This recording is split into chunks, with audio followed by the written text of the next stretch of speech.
Welcome to episode 94 of 100 Songs. Today's entry is from the Afghan Whigs off the album Gentleman. The song is Debonair. Gentleman came out in 1993, and it's pretty much by far my favorite Afghan Whigs album. Fan of the early stuff up until their break that they took after the album 1965, which came out in 1998. So I became a fan around that time, actually, a little bit.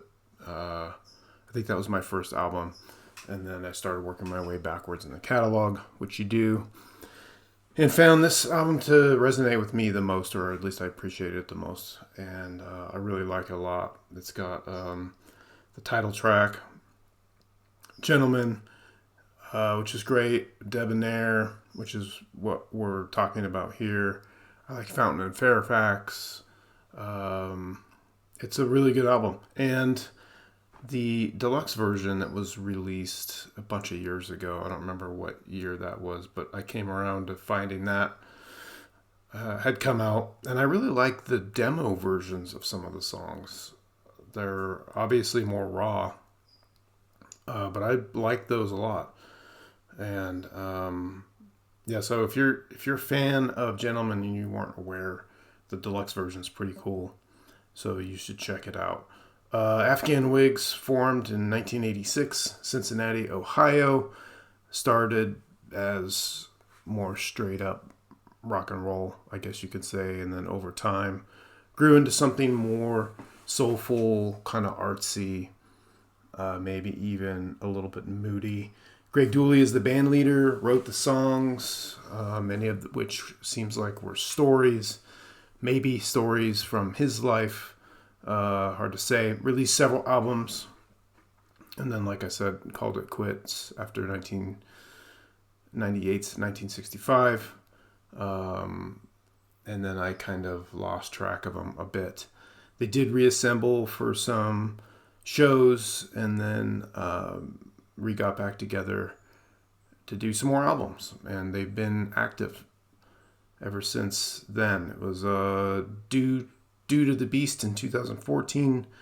How Do You Burn came out in 2022, and they are touring right now and about to play, I think, the Fillmore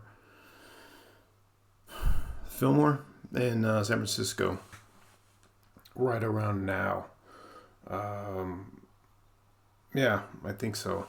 So, Afghan Whigs. Let's take a listen to a little bit of the song Debonair. I think it's a good, gives you a good sense of what this album sounds like and what they sound like. Although, there's a bit of range in their music. Let's check this out, though.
Yeah, it's got a good melody. I like the feeling of that song, and the whole album flows really well. And like I said, it's my favorite album from them. The 1965 I like the first couple of songs a lot on that one. Or no, was it the last couple of songs? The first song is a good opener, and then that's right. The end of the album is among my favorite Afghan Whigs. There's a couple of songs. One's instrumental following the the other song. I'm trying to think of the name of it, but that remains a favorite of mine. See if I can find it here. It's oh yeah, Omerta and the Vampire Lannoy. Those kind of are back to back. Is very cool. That's kind of what got me into Afghan Wigs was that, and then I did like the opening to Something Hot. I don't know. I think some of their songs, don't speak to me as much.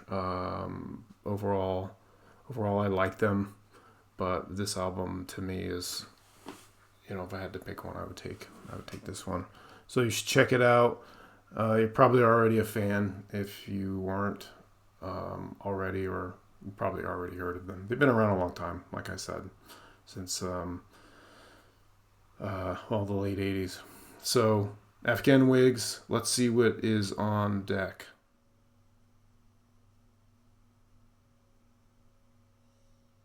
The Bronze. All right, next up is Queens of the Stone Age, one of my favorite bands, and a song I just love of theirs called The Bronze. So we will talk about that next time. Thank you.